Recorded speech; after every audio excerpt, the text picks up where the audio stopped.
guys. Deliver kayo mga boys guys. Guys.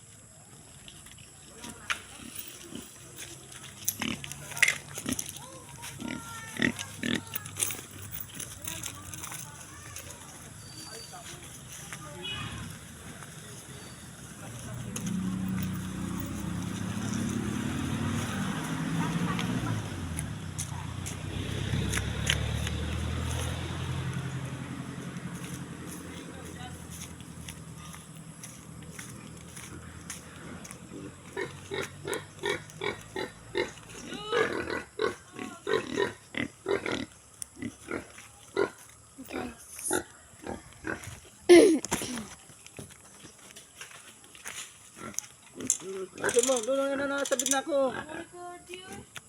Oh. Share ko yung kuhan mo. Tali mo sa baba, tali. Baboy! Tali mo sa baba. Lapit ka dito nini, oh. Sa may ugat, Jay. Sa may tali doon, tali mo. Ano? Kilala ko yan mo, kuhan mo. Ano? Parang di mainitan ng baboy dyan kasi mainit ng panahon. Sa umaga dapat, dyan na kalangan yan. Sa umaga. Hindi na initan dyan. Ano? At yan na nga guys, pinatali ko yung yung baboy namin dyan sa ano. Parang di mabilad. Di bali, magkano kami dito? Dito kami magtatambay sa aming taniman. Dito kami magpuputol-putol kami ng kahoy na gawing ulingin. Mapagpalang araw sa inyo mga guys.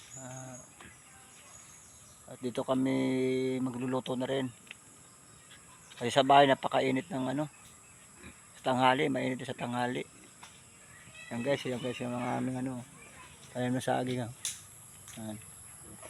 Nyog, nagtanim na kami ng nyog. Mga maliit na nyog pa lang. Yan guys, nyog. Ito nyog. Bagong tanim namin yan guys, yung mga nyog na yan. Yan pa Ano yan, di bali, mga 30 peraso. Mga 7 taon lang guys, mamumunga na yan. 7 taon, ma-harvest na namin yan. Yan. Yung nga pala yung alaga namin baboy. Inutos ako yung mga anak ko. Inutos ako yung mga anak kong ilagay dyan. Para hindi mabilad sa tanghali. Yun, yung mga anak ko, nangunguha ng dalanghita. Yun guys, dalanghita yan guys. May puno kami dalanghita.